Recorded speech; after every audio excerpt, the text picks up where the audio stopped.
Hey there, I'm Scott, the winemaking guy, and I'd like to welcome you to episode 8 of Help My Winemaking, the video podcast that helps people like you improve your winemaking savvy so you can make great tasting homemade wine. Lots to cover, so let's get started. So on today's show, follow-up trick to our carboy discussion from last week in episode 7, warning about the wine flu, and finally why acid is considered the backbone of your wine. So a quick follow-up trick to our carboy discussion. Didn't you know that the cap from the water bottle actually fits on top of the carboy? So if you've cleaned your carboy and you want to keep grime and dust out of it, just instead of throwing out the cap from your water bottle, stick it on top of your carboy and you're good to go.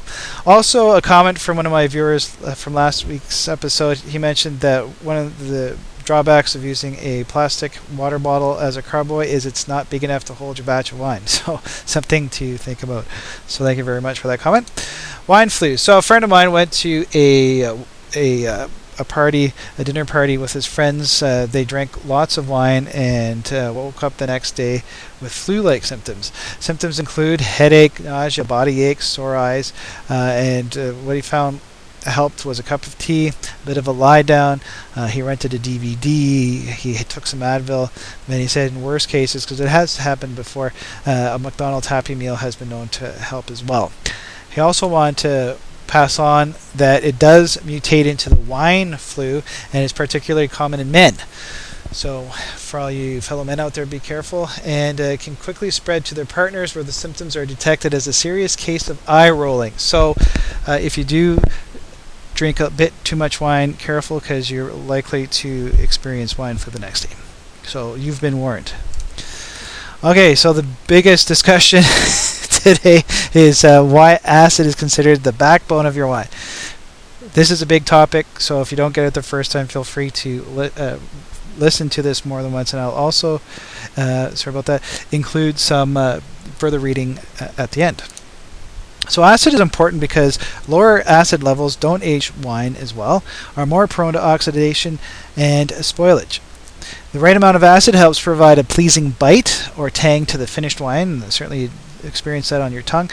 Low levels of acid produce bland tasting wines, and high levels of acid produce a harsh taste to the palate. So I'm sure you've experienced this before. Now you want to focus when you're making your wine on the pH level, titratable acidity, also known as total acidity, flavor, texture, balance of tannins, and acids.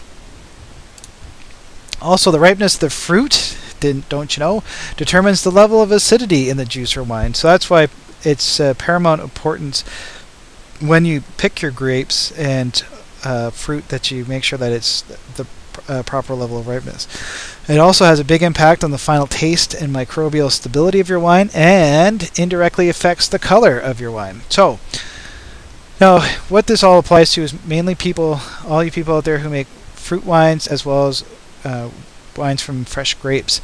It doesn't really apply if you make wine from kits, because the level of acidity has already been dealt with. So if you only make wine kits and you're thinking, oh, I don't really need to listen to this anymore, stop what you're doing and listen, because if you make wine kits, you'll probably at some point down the road want to make fruit wines. So certainly good to know about in advance. So there are two ways to measure titratable acidity, also known, as I said before, total acidity. First method is the titration method, and this is really common. It's cheap, quick, and easy, but it does involve a bit of chemistry, and when you do it, you'll feel like you're one of those guys who works in the lab of CSI, because you could have a beaker and a little dropper to help you do your calculations. For all you CSI fans out there. Anyways, so you do this by adding a color changing indicator, typically phenolphthalein, to a mixture of water and wine. So imagine you've got water, you add your wine to it, and you add phenolphthalein. And basically why you have the phenolphthalein is as the pH level changes, once it gets to 8.2, you'll know you're in the right spot, because the solution will turn pink, from clear to pink. So what you do is you take a base, typically sodium hydroxide, and you drop it in drop by drop till the solution, as I said before, goes from clear to pink. And so of course you're going to count the number of drops you put in it, and by doing that you'll know how much sodium hydroxide you've added. So what you do is then you compare the volume of sodium hydroxide to the amount of tartaric acid needed using a fancy formula, which I'm not including, but I'll tell you where you can find it. I just didn't want to confuse people too much. All right, the other method is the pH method, and by some it's viewed to be more accurate. And the higher the pH value, the lower the level of acidity. And you can test it by using a method similar to the titration method, or even easier, you can use pH control paper. So think of it, go back to your days in high school when you did litmus tests with that paper. You can do the same thing with for wine, and it's called Precision pH Control Paper for wine, number 2844.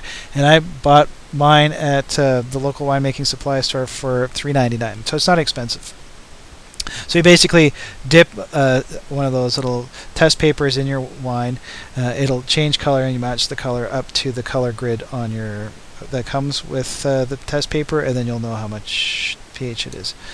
So when to adjust, you basically want to do it before you put your yeast, so at the very, very, very beginning of the process. And you don't want to worry about adjusting throughout the process, because this will could affect the long-term stability of your wine. And so if you make changes throughout your winemaking process, it could set off a chain reaction, and you really won't know about it till after your wine is bottled and it's too late to do anything. So don't fiddle too much with your wine. Do it at the beginning, and then you're done.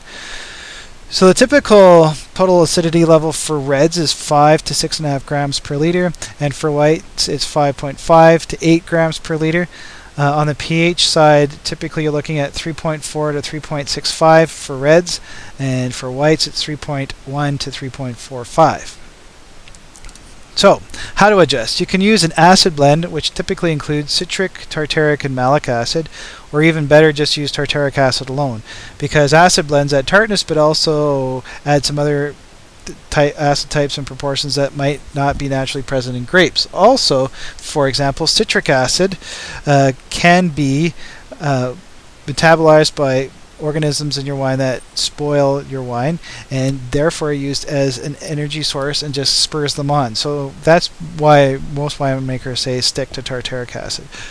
Now, if you're making wine from fruit, then you can use grape juice concentrate as well, or instead of, I should say.